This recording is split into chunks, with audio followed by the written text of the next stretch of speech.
فإذا نفخ في الصور نفخة واحدة وحملت الأرض والجبال فدكتا دكة واحدة فيومئذ وقعت الواقعة وانشقت السماء فهي يومئذ واهية والملك على أرجائها ويحمل عرش ربك فوقهم يومئذ ثمانية يومئذ تعرضون لا تخفى منكم خافية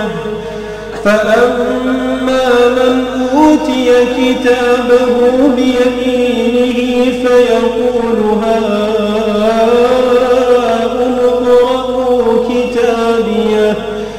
إني ظننت أني ملاق حسابيه فهو في عيشة راضية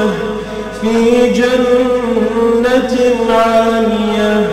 قطوفها دانية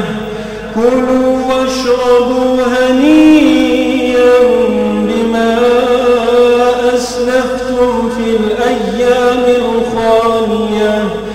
وأما من أوتي كتابه بشماله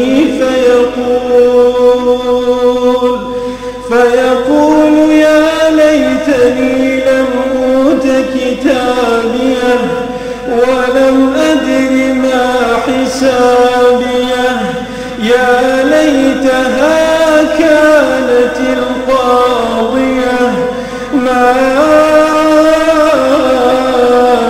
أغنى عني ماليه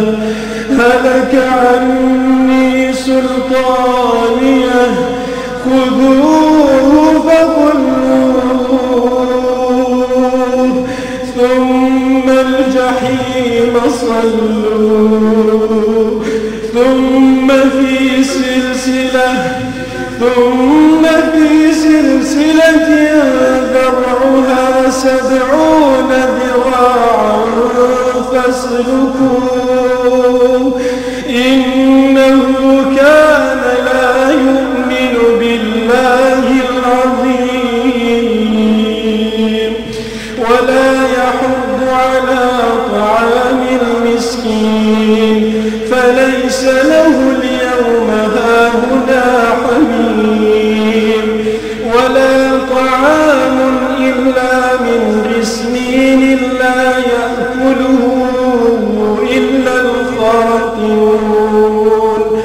فلا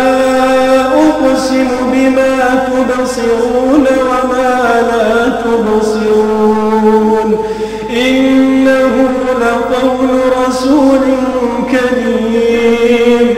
وما هو بقول شاعر قليلا ما تؤمنون ولا بقول كاهن قليلا ما تذكرون تنزيل من رب العالمين ولو تقول علينا بعض الأقاويل لأخذنا منه باليمين ثم لقطعنا منه الوتين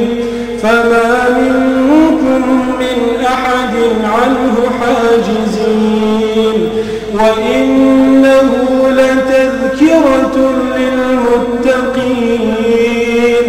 وإنا لنعلم أن منكم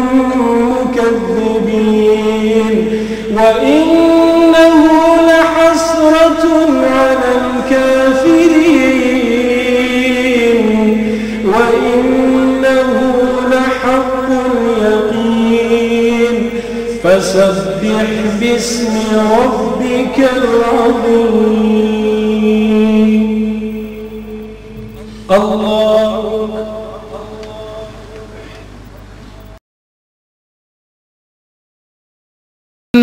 ألم تر كيف ضرب الله مثلا كلمة طيبة كشجرة طيبة أصلها ثابت وفرعها في السماء